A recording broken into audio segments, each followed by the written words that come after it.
नमस्कार। Mission health के सजीव फोन इन कार्यक्रम में आप सभी का स्वागत है।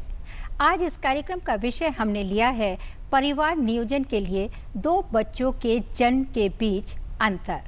जी हाँ, यही विषय है हमारे आज के इस कार्यक्रम का। परिवार नियोजन के लिए दो बच्चों के जन्म के बीच अंतर रखने से जहाँ एक तरफ गर्भवती माँ और गर्भस्थ शिशु को स्वस्थ रहते हैं, वहीं दूसरी तरफ माँ, बच्चा और पूरा परिवार स्वस्थ, सुखी और समृद्ध होते हैं। परिवार नियोजन के लिए दो बच्चों के जन्म के बीच अंतर रखना क्यों ज़रूरी है, अंतर रखने के लिए क्या क्या उपाय हैं और इसके लिए डॉक्टरी सलाह कितनी ज़रूरी है, इन्हीं तमाम पहलुओं पे विस्तार से जानकारी देने के लिए आज स्टूडियो में मौजूद हैं डॉक्टर अल्पना शर्मा। डॉक्टर साहिबा का ताल्लुक राष्ट्रीय स्वास्थ्य मिशन उत्तर प्रदेश से है। आप महाप्रबंधक फैमिली प्लानिंग है। डॉक्टर साहब, वेलकम टू अवर शो। और जैसा कि आप सभी जानते हैं कि ये हमारा लाइव फोन इन प्रोग्राम है। आज के विषय से जुड़ा अगर आपका भी कोई सवाल है, कुछ जानना चाहते हैं या कोई जिज्ञासा है, आप हमें फ़ोन भी कर सकते हैं। फ़ोन करने के लिए जल्दी से कागज़ और कलम उठाइए और नोट कीजिए फ़ोन नंबर्स। फ़ोन नंबर्स इस प्रकार से हैं 052222055756, दूसरा नंबर 052222888698 और एक नंबर और नोट कीजिए 052240159888। फ़ोन आप ज़रूर करें, लेकिन फ़ोन करने से पहले अपने टीवी सेट की आवाज़ को थोड़ा सा कम कर दें और सवाल को संक्षिप्त रखें। तो बस आपकी फ़ोन कॉल्स का हमें इंतज़ार रहेगा। डॉक्टर साहब, ये हमारा लाइव फ़ोन इन प्रोग्राम है, तो जाहिर सी बात है कि कॉलर्स के फ़ोन आने शुरू हो जाएंगे। लेकिन उससे पहले हम आपसे ये ज़रूर समझना चाहेंगे, अगर हम फैमिली प्लानिंग की बात करें, परिवार नियोजन की बात करें, तो दो बच्चों के बीच में जो जन्म के बीच में अंतर है वो कितना होना चाहिए और क्यों ज़रूरी है? परिवार नियोजन से हमारा तात्पर्य ये है कि हमारा परिवार नियोजित रहे। हमें पहला बच्चा कब चाहिए और दूसरा बच्चा कब चाहिए और उन दोनों के बीच में क्या अंतर होना चाहिए। तो दो बच्चों के बीच में मिनिमम 3 साल का अंतर होना चाहिए। वो 3 से 5 साल तक कुछ भी हो सकता है, लेकिन मिनिमम कम से कम 3 साल का अंतर होना बहुत ज़रूरी है। या माँ और बच्चे दोनों के स्वास्थ्य के लिए बहुत ज़रूरी है। जी, लेकिन डॉक्टर साहब, मान लीजिए कोई अंतर नहीं रख पाता है, उसको जानकारी नहीं है या वो जागरूक नहीं है, ऐसी स्थिति में क्या जो माँ है और बच्चा, उसकी सेहत के ऊपर कोई बुरा असर पड़ सकता है? बिल्कुल, माँ और बच्चे दोनों की सेहत पे असर पड़ता है। जैसे कि अगर वो कोई परिवार नियोजन का साधन नहीं अपनाती है माँ, तो जो बच्चा पैदा हुआ है अभी वो उसकी देखभाल अच्छे से नहीं कर पाएगी और जल्दी जल्दी गर्भ धारण करने से बहुत जल्दी उसको 3 महीने के बाद या 4 महीने के बाद तुरंत गर्भ धारण कर सकती है। तो जल्दी जल्दी गर्भ धारण करने के कारण माँ को एनीमिया हो सकता है, पोषण तत्वों की कमी हो सकती है। जो आने वाला बच्चा है उसको भी पोषण तत्वों की कमी हो सकती है। तो बच्चा जो है वो कमजोर पैदा होगा। तो माँ भी कमजोर है, बच्चा भी कमजोर है और कमजोरी के कारण जो है रोग प्रतिरोधक क्षमता जो होती है माँ और बच्चे दोनों में बहुत कम हो जाती है, जिससे कि उसको तरह तरह के इन्फेक्शंस लग सकते हैं। अच्छा, यानी कि माँ और बच्चे दोनों को माँ को भी इन्फेक्शन हो सकता है तरह तरह के और बच्चे को भी हो सकता है। तो इस तरीके से हमारी मातृ मृत्यु दर और शिशु मृत्यु दर दोनों हमारे बढ़ जाते हैं। तो इस पे हमें कंट्रोल पाना है और इस पे कंट्रोल तभी हो सकता है जबकि दो बच्चों के बीच में, पैदाइश के बीच में अंतर होगा। जी जी डॉक्टर साहब, इसी विषय पर आधारित हमने एक लघु नाटिका तैयार की है। अगर आपकी इजाज़त हो तो हम सभी लोग देख लें। तो आइए आप भी हमारे साथ देखिए ये लघु नाटिका।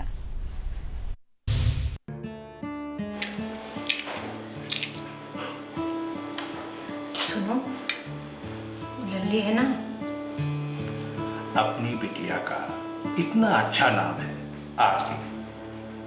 अरे ये लल्ली वल्ली क्या होता है? अरे बड़ी हो गई है, एक बच्चे की माँ है। एक नहीं 2। एक नहीं 2? क्या मतलब?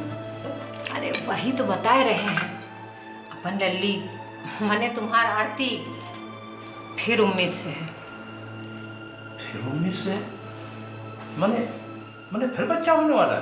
हाँ। What nonsense! अभी तो उसकी बच्चे सिर्फ 5 महीने की है।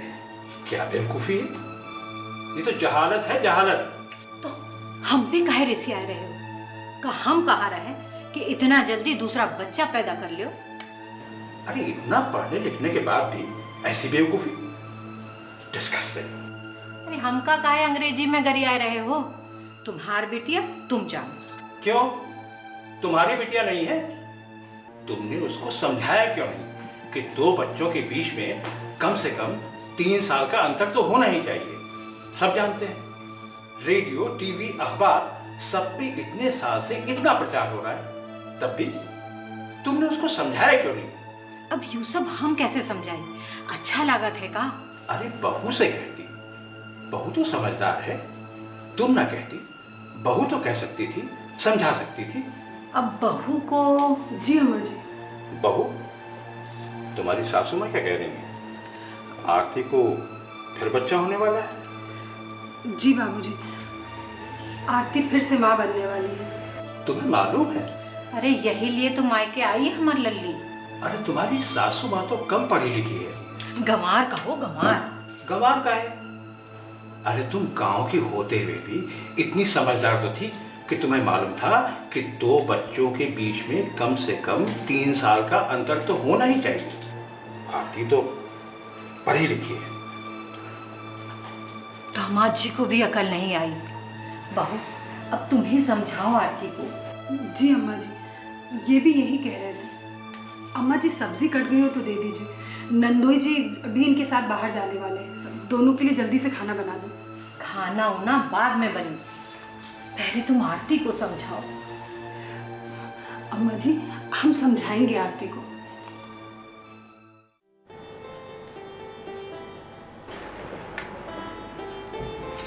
आरती, गुड़िया सो गई क्या? सो गई है भाभी। अब तुम तो जाग जाओ आरती। अरे हम तो जाग ही रहे भाभी। जाग ही तो नहीं रही हो तुम। जाग रही होती तो इतनी जल्दी ना करती दूसरे बच्चे के लिए। भाभी आप भी ना। अम्मा जी और बाबूजी भी बहुत नाराज हैं तुमसे। क्यों? तुम्हारी जल्दबाजी पर। माना नंदोई जी तुम्हें बहुत प्यार करते हैं, मगर बच्चा पैदा करने के खतरा उठाए बगैर भी तो प्यार किया जा सकता है। अब भाभी अब इसमें शर्माने की क्या बात है? शर्म करने से ज्यादा जरूरी है अपनी सेहत, इच्छा, समय और परिवार की आर्थिक स्थिति के अनुसार गर्भ धारण करना। समझी? अरे वाह मेरी समझदार भाभी। वैसे और क्या क्या करना चाहिए नियोजित और सुखी परिवार के लिए? अरे मेरी भोली भाली नंदरानी जी, जैसे आपको तो कुछ मालूम ही नहीं। शर्माने से काम नहीं चलेगा, खुद भी समझो और दूसरों को भी समझाओ। पर पहले मुझे तो समझाओ।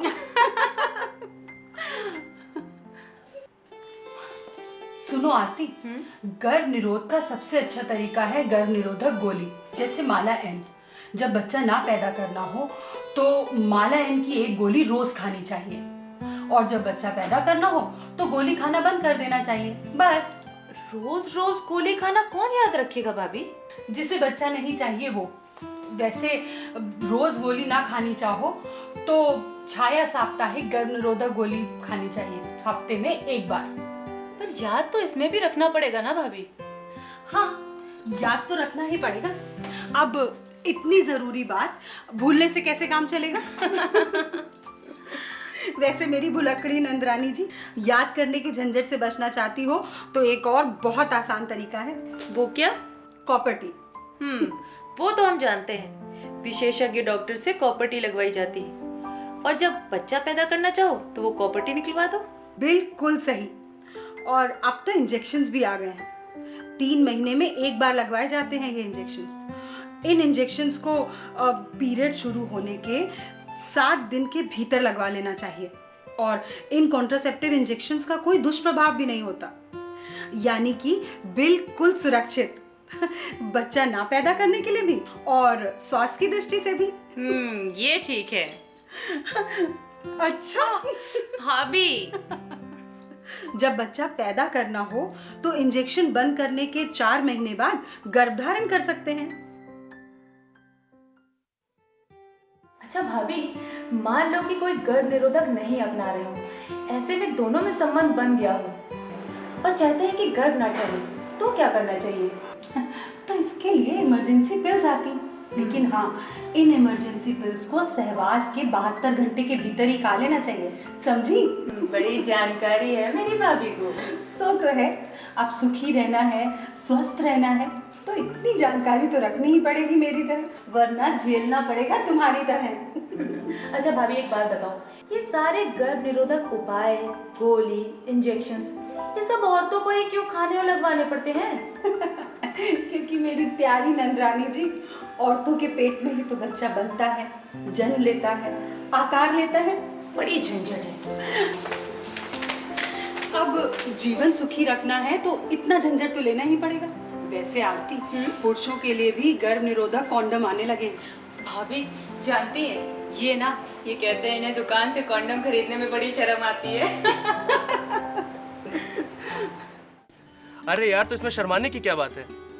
दुकानदार से कंडोम मांगेंगे तो क्या सोचेगा वो? वहाँ आसपास खड़े लोग क्या सोचेंगे, क्या कहेंगे वो? क्या सोचेंगे? यही ना कि ये आदमी कितना समझदार है, नियोजित और सुखी परिवार के बारे में सोचता है, समझता है, बस। यार मुझे बहुत झिझक लगती है, नहीं हो पाएगा ये सब मुझसे। यार तुम्हारे जैसा पढ़ा लिखा आदमी भी ऐसा सोचता है? I can't believe it. यार अब झिझक है तो है, मैं क्या कर सकता हूँ उसमें? तुम्हारे जैसे झिझकू लोगों के लिए ही कंडोम बॉक्स का इंतजाम किया गया है। Condom box? हाँ, कंडोम बॉक्स। हर स्वास्थ्य इकाई, अस्पताल, जिला अस्पताल में कंडोम बॉक्स रखे जाते हैं, बिना झिझक, बिना पूछताछ, बिना पैसे दिए। जब और जितने कंडोम चाहिए ले सकते हैं तुम्हारे जैसे झिझकू लोग। सच? बिल्कुल सच। न झिझको न शर्माओ, परिवार नियोजन उपाय अपनाओ।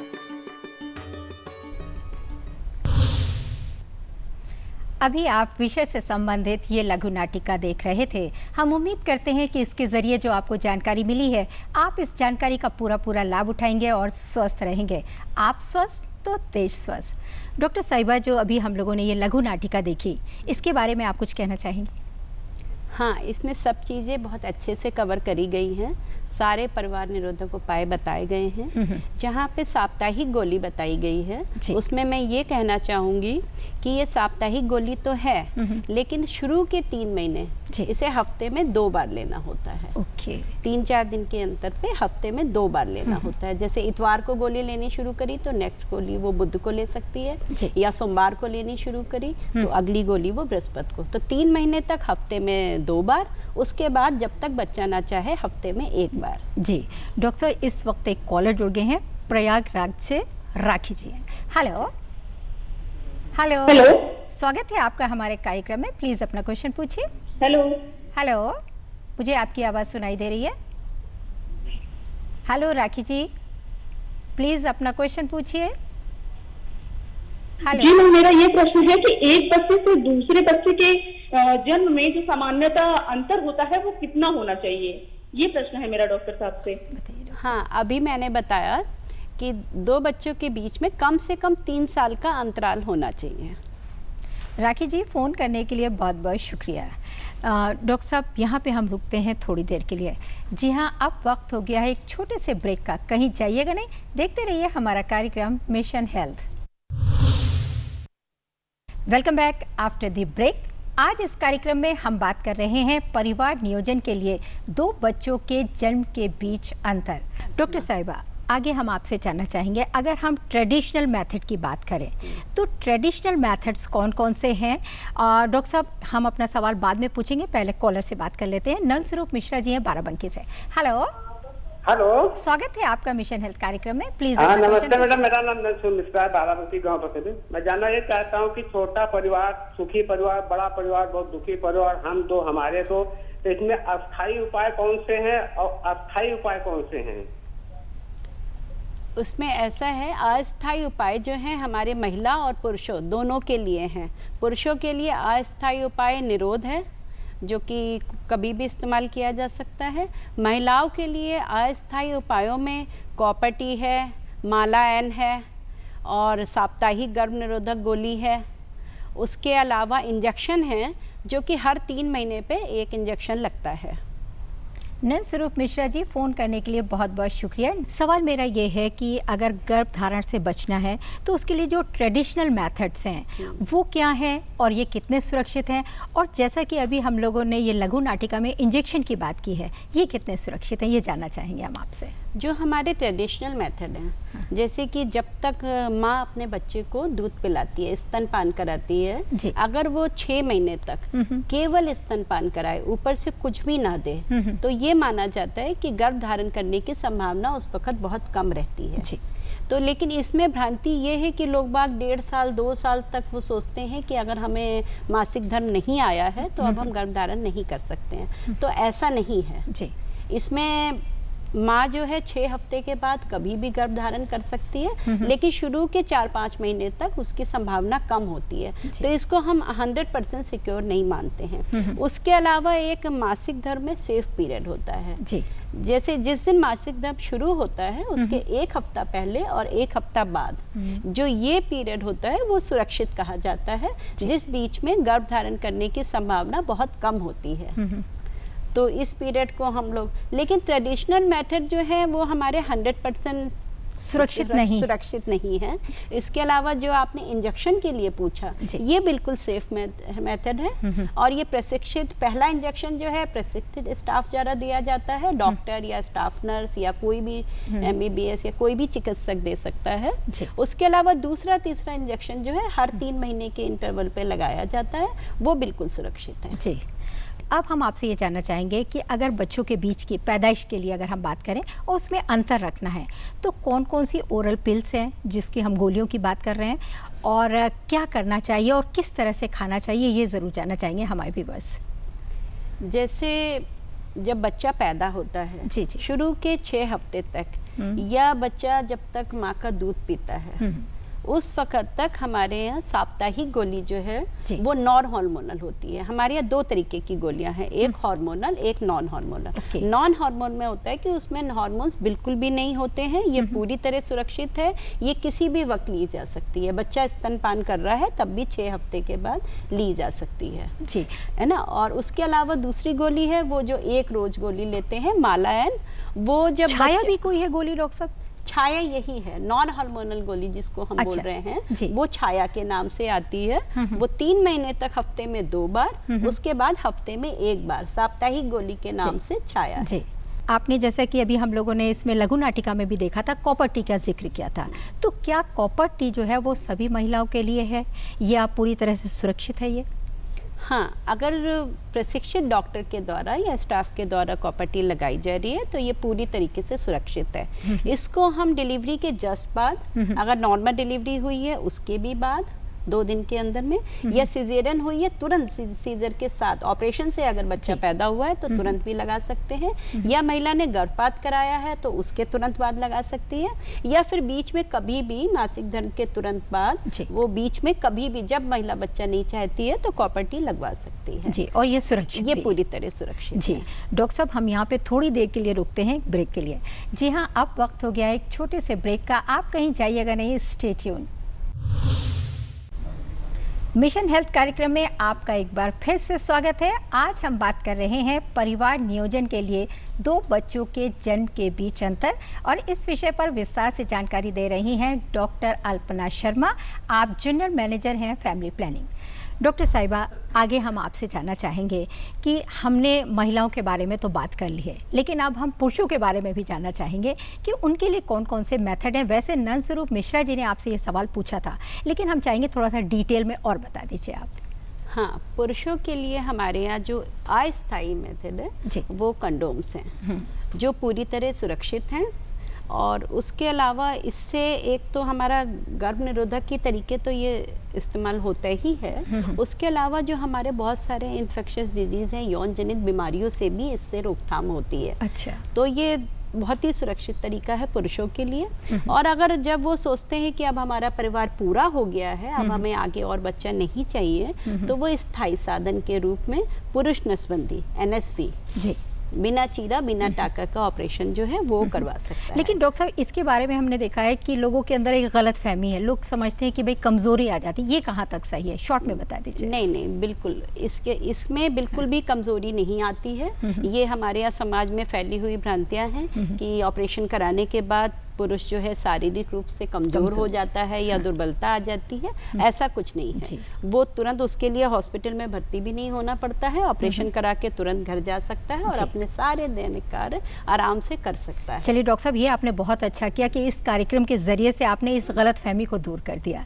अब मेरा सवाल आपसे जानना चाहूँगी डॉक्टर साहब कि ये बताइए कि अगर कोई भी किसी भी तरह की है, जितने भी आपने मेथड बताए, चाहे वो पुरुष हो या महिलाएं हों, ये क्या कोई भी अपना सकता है या इसके लिए डॉक्टरी सलाह ज़रूरी है कि किसको कौन सा मेथड अपनाना चाहिए? वैसे तो ये सभी मेथड जो हैं वो सेफ हैं, लेकिन इनको इस्तेमाल करने से पहले एक बार डॉक्टर की राय लेना बहुत ज़रूरी है, क्योंकि डॉक्टर ये बताएगा कि आपके लिए कौन सा मेथड सेफ है। जी। जैसे कि कॉपर टी लगाने के लिए हमें मरीज का पूरा, स्त्री का पूरा चेकअप करना पड़ता है। अगर उसको कोई इन्फेक्शन है या कोई बीमारी है तो हम लोग उसको मना कर देते हैं, पहले उपचार करते हैं, फिर उसके बाद। हेलो डॉक्टर साहब, पूजा का फोन आ रहा है लखनऊ से, वक्त कम रह गया हमारे पास। हेलो पूजा जी। हेलो जी मैम, डॉक्टर साहब से मेरा ये प्रश्न है कि गर्भावस्था के बाद महिलाएं क्या खाएं कि उनका वजन ना बढ़े? डॉक्टर साहब, बड़ा अच्छा सवाल है इनका। गर्भावस्था के दौरान लोग बाग सोचते हैं कि बहुत ज़्यादा तली भुनी चीज़ें या ये सब खाएंगे तो हमारा बच्चा जो है वो तंदुरुस्त पैदा होगा। आप खाना खाइए, सब कुछ खाइए, लेकिन पौष्टिक आधार पे आहार जो लीजिए, उसमें हरी साग सब्जियां हैं, दूध है, डेयरी प्रोडक्ट्स हैं, दूध है, दही है, दालें हैं, डिफरेंट कलर्स के फ्रूट्स हैं, ये सब लीजिए तो आपका वजन नहीं बढ़ेगा, जो कि पौष्टिक भी हो और अच्छे, यानी कि घी तेल वाली चीजों का कम से कम इस्तेमाल करें, मेवों का इस्तेमाल कम किया जाए। डॉक्टर साहब, आपने बहुत ही इंपॉर्टेंट जानकारी दी, थैंक यू सो मच। जी हाँ, डॉक्टर साहिबा ने जो आपको इंपॉर्टेंट जानकारी दी है, आप इस जानकारी का पूरा लाभ उठाइए और स्वस्थ रहिए। आप स्वस्थ तो देश स्वस्थ। और अब कार्यक्रम के आखिर में चलते चलते, जैसा कि आप जानते हैं कि चलते चलते में हम आपसे एक सवाल पूछते हैं। जल्दी से कागज और कलम उठाइए और नोट कीजिए आज का सवाल। हमारा आज का सवाल है, एक बच्चे से दूसरे बच्चे के जन्म के बीच सामान्यतः कितना अंतर होना चाहिए? जी हाँ, यही सवाल है और इस सवाल का जवाब आप हमें जल्द से जल्द डाक या ईमेल के जरिए लिखकर भेज सकते हैं। इसके लिए नोट कीजिए आप हमारा पता और ईमेल। हमारा पता है प्रस्तुतकर्ता मिशन हेल्थ, कमरा नंबर 205, दूरदर्शन केंद्र, 24 अशोक मार्ग, लखनऊ 226001 और हमारा ईमेल आईडी है missionhealth.dduplko@gmail.com। आप हमें खत जरूर लिखें, हमें आपके खत का बेसब्री से इंतजार रहेगा। और इसी कामना के साथ आप सभी लोग स्वस्थ रहें, सुखी रहें, हंसते रहें, मुस्कुराते रहें और मिशन हेल्थ कार्यक्रम जरूर देखते रहें। डॉक्टर साहिबा, आपका भी बहुत बहुत शुक्रिया, आप स्टूडियो में आई और इतनी इंपॉर्टेंट जानकारी आपने हमारे व्यूवर्स को दी। Thank you so much.